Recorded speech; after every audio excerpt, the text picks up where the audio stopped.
With animal feeds taking up to 70% of the total cost of production, the government has embarked on a project aimed at enlightening dairy farmers on better ways of making their own feeds and silage to be used during the dry seasons.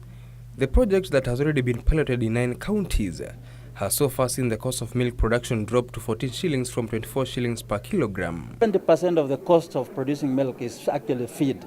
And that is why the government has gone out of the way to exempt tax from certain ingredients that are used for producing feeds and so forth. But what we are telling the farmers, the milk market has been liberalized, so we cannot control the prices. All we can do is to encourage farmers to produce that liter of milk at the lowest cost possible.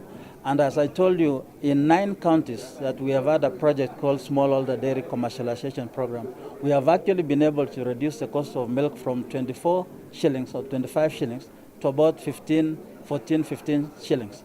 And if you can produce a liter of milk at 15 shillings and sell it at 40 shillings, surely you'll be making money. And at the same time, 90 of the targeted 350 milk coolers with a capacity to store 3,000 liters of milk have been imported and distributed to various counties, with 20 more expected in 2 weeks' time.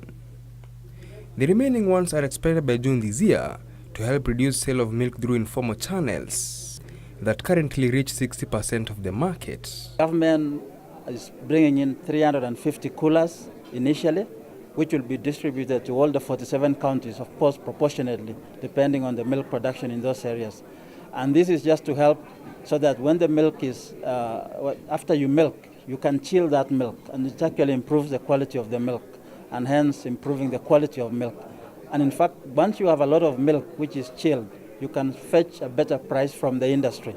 So the 90 have come already. The others are on the way. We're getting an average of 20 almost every 2 weeks, and this will go towards improving the dairy industry. Kenya Dairy Board is rooting for amendment of the Dairy Act to allow recognition and commercialization of goat and camel milk. We have submitted a draft bill to Parliament so that they can amend it to recognize also camel milk and goat milk.